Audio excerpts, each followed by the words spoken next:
pledge allegiance to the flag of the United States of America and to the republic for which it stands, one nation, under God, indivisible, with liberty and justice for all.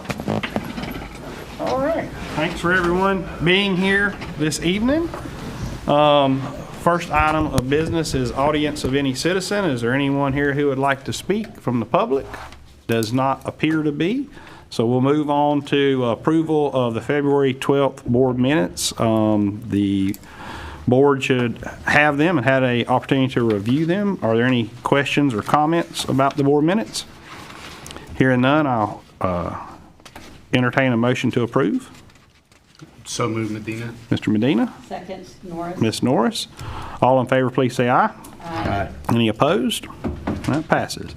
Next, our student government report. Come on down.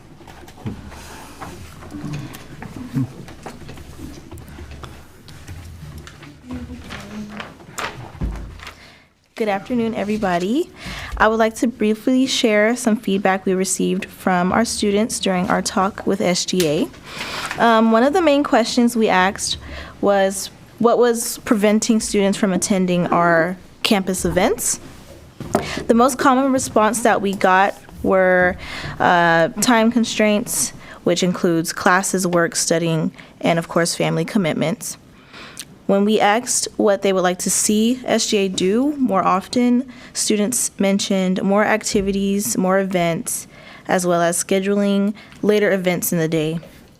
Based on this feedback, we already started planning more afternoon events during March and further down the line. Regarding small changes on campus, many students said that they didn't see a major change that was needed to be made. However, a few mentioned additional parking and suggested that professors occasionally allowed time for students to participate in activities which could help increase engagement. When we asked how they would spend $10,000 to improve student life, the top suggestion was a coffee shop on campus, followed by updated dorms and electric scooters for transportation. So far this month, SGA has hosted several events, including a 2-day popcorn bar, biscuits and bingo, karaoke, tie-dye, and today we had a TV trivia event in the hall. In addition, SGA recently hosted a therapy dog event on campus to help students decompress during a high-stress part of their semester with midterms. Students were able to interact with the certified therapy dogs, which provided a quick mental reset during a demanding part of the semester. The event offered students a step away briefly from their academic pressures. We had a great turnout, and many students expressed appreciation for the initiative. We would also like to recognize Professor Aguilar for helping us make contact and coordinate scheduling with the Therapy Dog organization. Looking ahead, we will host our St. Patrick's Day event, Lucky Fest, on March 17th, which will feature activities throughout the day. On the 18th and 19th, we will also distribute spring break kits that include safe spring break information. Additionally, SGA and several student clubs are currently raising funds to support a fellow student who recently lost their home in a house fire. We also plan to host another Talk About It with SGA in April, where we're hoping to ask more in-depth questions to get more in-depth answers. That concludes my report. Thank you. Any questions or comments? I do have a question. I thought, Publix had a Gateway Grill. Is that not sort of, is that not? Yeah, it has coffee, but they like to have like the barista style. Yeah. Okay. So, and remember, we did have it over at the library. Now that's been turned into an art gallery. So, Right. so we're talking We ever about maybe have- doing it in the actually in the. Okay. In Do we buildings. ever have like one of the coffee Like a food truck? trailers, the Yeah, food trucks yeah, come out here we've had it, ever? yep, yep. Okay. We very used to have good. Thank Stars you. and Stripes and Okay. and what was that? And what was Brooklyn. Brooklyn. I'm Okay. sorry, Stars and Stripes. Okay. Was pre-COVID. I'm sorry. I'm getting old. Thank you. Thank you. Anything else? Thank you very much. We Thank you. appreciate you coming out and giving us a report. We really do. Thank you. right, next is a presentation of the consent agenda. The items on the consent agenda are routine business, state directives, and/or compliance items. All items have been reviewed by the board attorney and have been available to the board for its examination. Any trustee can request a topic to be removed from the consent agenda and discussed further. Typographical errors will be noted and corrected in the board minutes. The board has had an opportunity to review the consent agenda. Is there any item on the consent agenda that any board member would like to remove? Hearing none, I'll entertain a motion to accept the consent agenda. Mr. Chairman, I'll make that motion to accept the consent agenda. Dr. Cerncy, Second, Medina. Mr. Medina. Any other discussion? All in favor, please say aye. Aye. Any opposed? That passes. All right, next, academic affairs.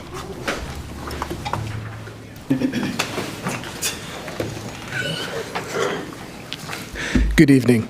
In academic affairs, we've had a busy month. Last Saturday, we hosted the regional qualifier for the Florida Civics Debate Initiative, where over 160 students from 30 high and middle schools competed for their chance to go to the state tournament. This turned out to be a great showcasing for our college as we received multiple compliments from state and school leaders. A special thank you to Dean Mims, who led the effort for FGC, as well as our nursing students. We had several volunteers who came out and worked the event for us, as well as most of the people on this back row who gave up a Saturday to come make this possible. At the end of last month, we hosted the Swanee Valley Regional Science Fair for local high schools. From this event, over 22 students were selected to move on to the state level, and 4 were even selected for national and international competitions. Great job to Dr. Allie Messenger, who led that event. Last month, we had our PTK induction ceremony honoring our students who excelled academically. These were students earning a GPA of 3.5 or higher. Over 200 students qualified for this honor. We're proud of their work and the efforts of Dr. Don Cross, who has taken over leading the organization. In liberal arts, the FGC debate team wrapped up their season competing at the state tournament. While no students were selected to move on to the finals, they did a fantastic job representing the college. In health sciences, we've seen a strong interest in our new massage therapy program with over 30 students already reaching out. We're excited because we have this program set to go live, so the interest is a good thing. In workforce, FGC organized and led the Regional Workforce Council consisting of CT leadership from our 5 school districts, CareerSource, and multiple industry leaders from our area. This was an effort to both meet state requirements and provide a path to improve efficiency, quality, and alignment of workforce programs throughout our 5 counties. Studies were conducted analyzing workforce offerings from each provider, and then findings were reviewed by the group. This led to identifying collaboration possibilities, pathway alignments, growth opportunities, and more. A special thank you to Dr. Brandon McIntyre and Dean Higdon, who led those efforts. DAS and Artificial Intelligence received SAC's approval and is set to go live in the fall. We already have 3 courses built and ready to go. I'm grateful to Dean Boatwright and her team who helped get this all finalized and through SACs, and that is a process. Our welding lab is nearing completion and the final product looks fantastic. We're scheduled to move into the facility at the end of April. This is going to help us increase enrollment and add new offerings for our students, such as fabrication. I want to thank the board for the chance to even pursue the project and expanding that facility. And then finally, it's always great to hear the successes of our students. Jesse Graham, one of our alumni from the Second Chance program and a graduate of the Water Resources Baccalaureate program, was just promoted to the Chief of Underground Utilities for the city of Tallahassee. Just a really cool, I think, thing not just to hear his success, but how it's both Second Chance, and one of our baccalaureate degrees. And that concludes my report. All right. Any questions or comments? All right. I know I wasn't here at the last meeting, but I got the Howl magazine at the meeting before that and read it after. That's great. That's a cool thing that we do here. And It is. Well, Dr. Appling and Lisa Coe and then that team, they worked together and put together a great product. And obviously Yep. the multiple awards they walked away with, I think, shows that. yeah, it's really good. Absolutely. And Thank you, sir. enjoyed it. Thank you. All right. Thank you. Student services. Good evening, thank you. This will be the last update on spring enrollment because our last part of term has started. So we are at 3,033 students compared to 2,981 at this point last spring. That's a 1.7% increase. And then for credit hours, we're at 27,406 credit hours compared to 27,137 last spring, for almost a 1% increase in credit hours. So right around the corner, we'll have summer registration that kicks off April 6th. We held open house on March 5th from 4:30 to 6:30. We had a good turnout, around 200 attendees total. So we really appreciate our faculty and staff who came out and represented their programs and services and really showcased FGC that evening. In financial aid, the Board of Trustees scholarship application closed March 2nd. We received around 120 applications for the scholarship, and those are with the committee now for review. We have scheduled our visits to each school from beginning of April to mid-April to actually go in and surprise the students in their classrooms that win the scholarship. And then we are celebrating National Student Employment Week from April 13th to the 17th. Our financial aid office has organized some events and ways to acknowledge our student workers and supervisors and show appreciation for them during that week. In the Office of Advising, our Career and Transfer Advisor, Angela Glantz, has organized a transfer-focused tour of University of Florida. That'll be on April 2nd. That's for our current students who are in a transfer pathway interested in the University of Florida. We will hold senior night on April 9th from 4 to 6:30. We're inviting all of our high school seniors to come out and be celebrated for their milestone of completing high school, but also helping them to get started at FGC. We received excellent results on our TRIO program's annual performance review for the 24-25 year. We received the federal performance score of 15 out of 15. 100% of the students we were funded to support were served, and we exceeded all of the benchmarks for the success criteria of persistence, academic standing, graduation. So really good news on that, and Liz McCardle has done an excellent job with that program. We appreciate her leadership. Finally, we participated in the Bellwether Award competition a couple weeks ago. We did not win, but we placed in the top 10, so we're very happy with that, and it was definitely an honor to represent the college and the work that's been done in dual enrollment to improve outcomes and continuation and completion. And I want to say thank you to the team that represented us, including Christine, Dean Boatwright, Shawana Wilson, our admissions counselor, Julie Cannon, our admissions and dual enrollment executive director, and also Dr. Barrett, our president. He was there.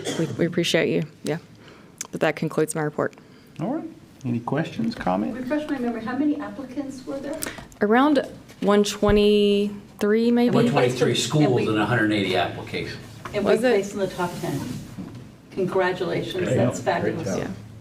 Thank you. Absolutely. We're going to win it next year. He already started. I'm writing it down. All right, thank you. Business Services Report. Good evening. The college requests approval of Budget Amendment Number 7 to the Restricted Current Fund for the fiscal year 25-26. This amendment recognizes revised award authorizations and new grants received in the 25-26 fiscal year. Any questions or comments about Budget Amendment Number 7 to Restricted Current Fund 2? If not, I'll entertain a motion. So moved, Mr. Chairman. Dr. Surtsey, Second, Medina. Mr. Medina. Any other discussion? If not, all in favor, please say aye. Aye. Any opposed? That passes. Thank you.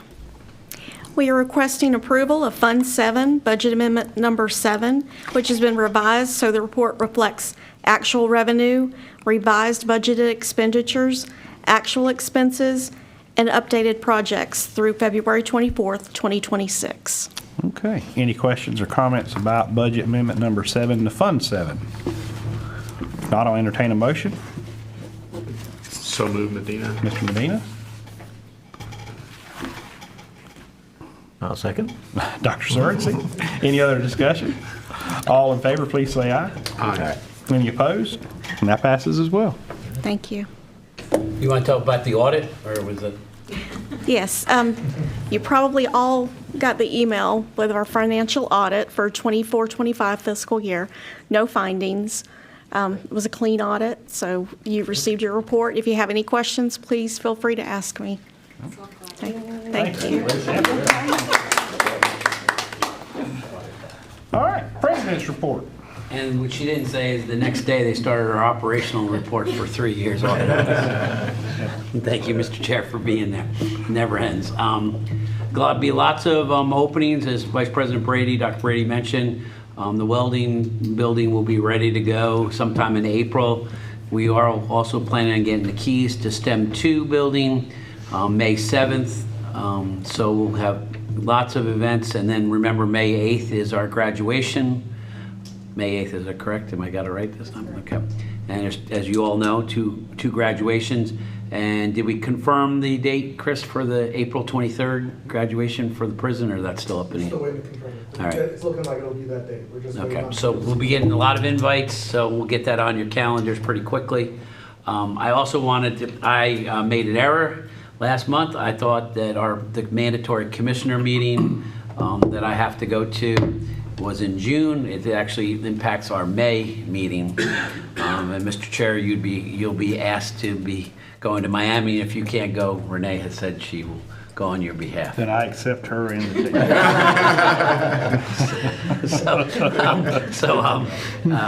So the thing is, so it's a mandate. So what that would impact is the May second Thursday board meeting.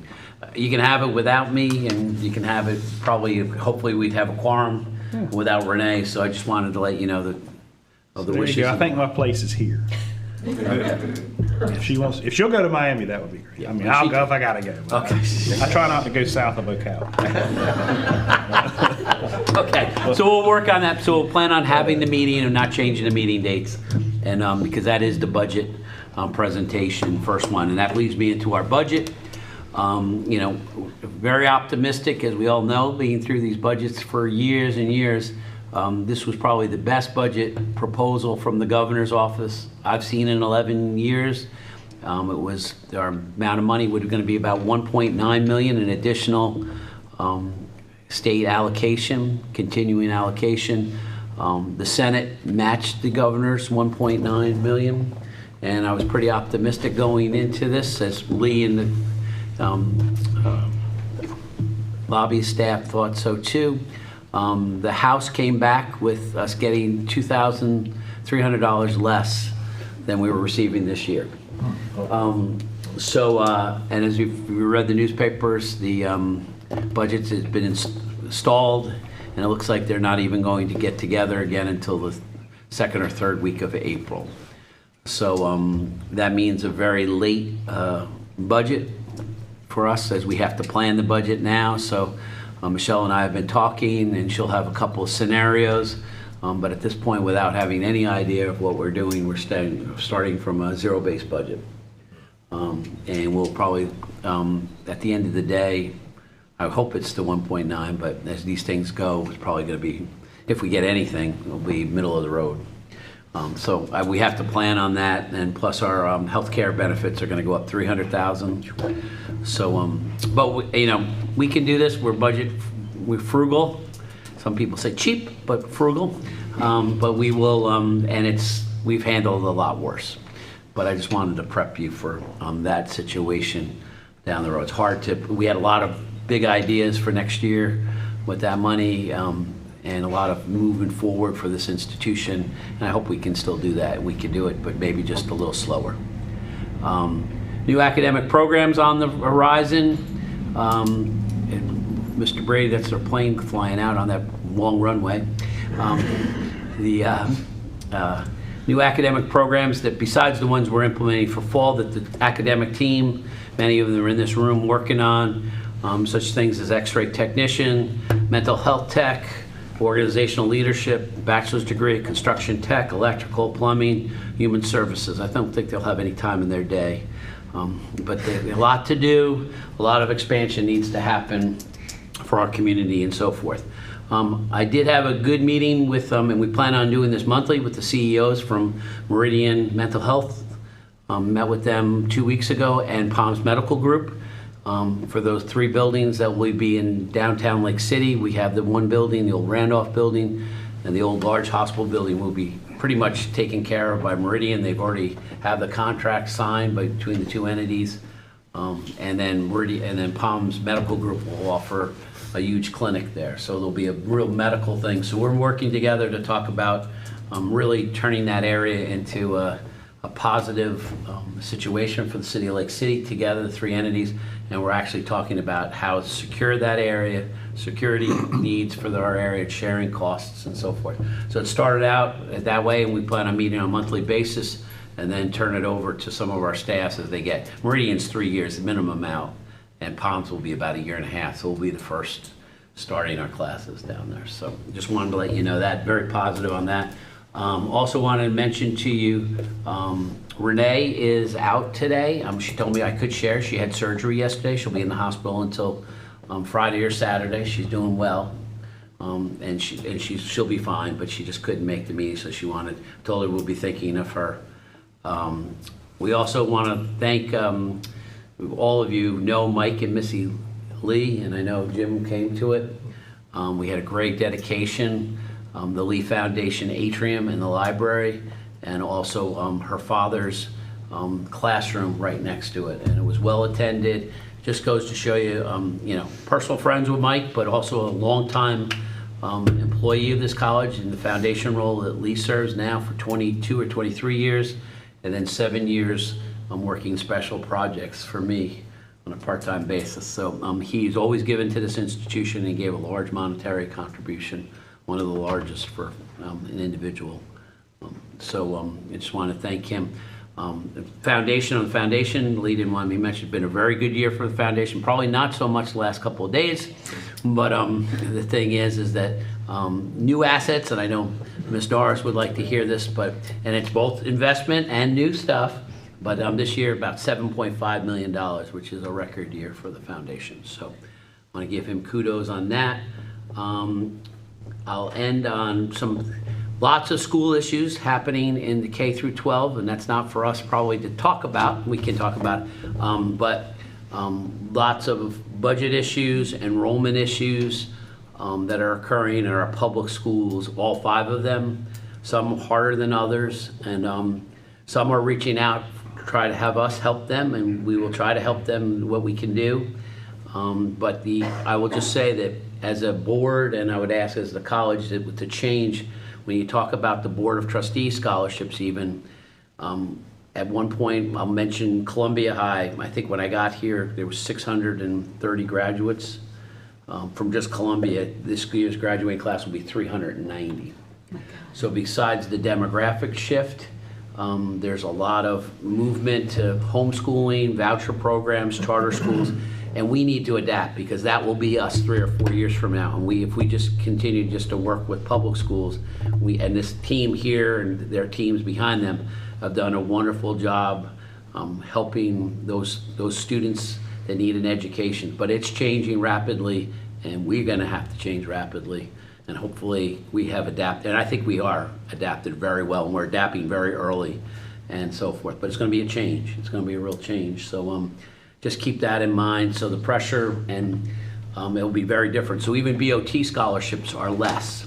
So we've talked about next year, are we going to have to do wild card Board of Trustees? We'll come back to ask you and say, do we have 4 wild cards for private institutions? And do we have 2 or 3 that are through homeschool and the consortiums that are forming?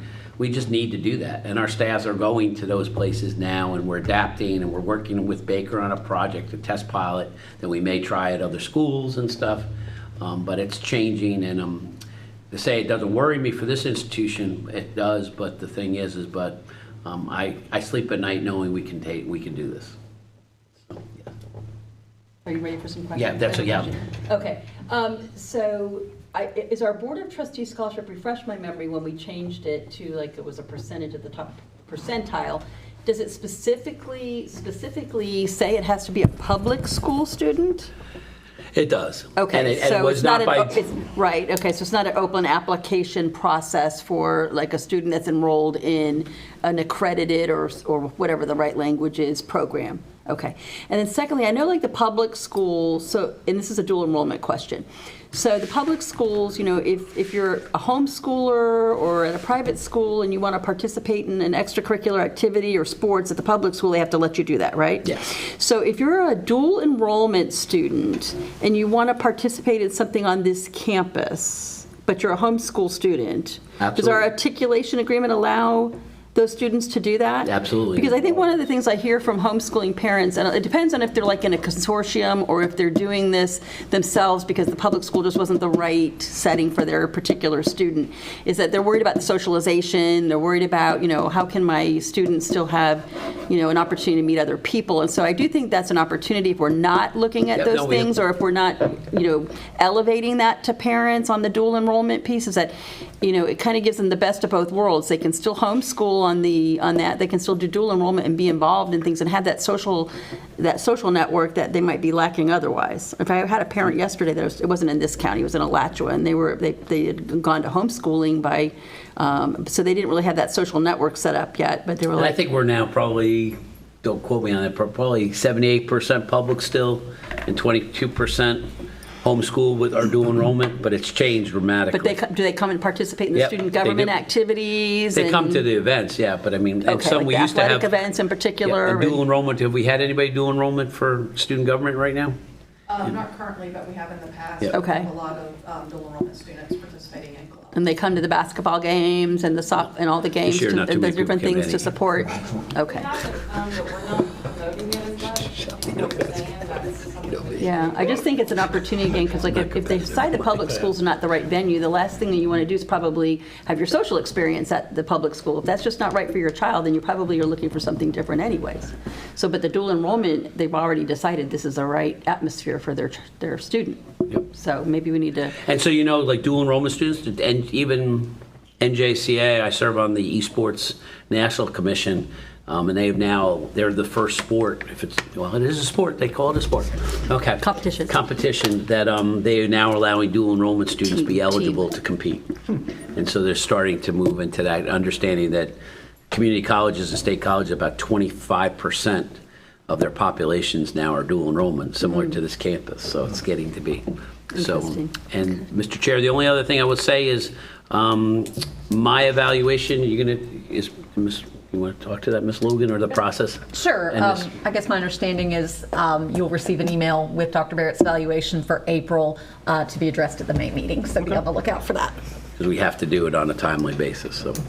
And Mr. Chair, that is my report. All right. Any other questions or comments? All right, thank you. Topics for future meetings. Any trustee have a topic they'd like to see on a future meeting, or any other comments to make? Okay, well, the warrant register is always available for inspection. Our next meeting will be on April 9th, same time, same place. I appreciate everyone being here, and if nothing further, we will adjourn the meeting. Thank you. so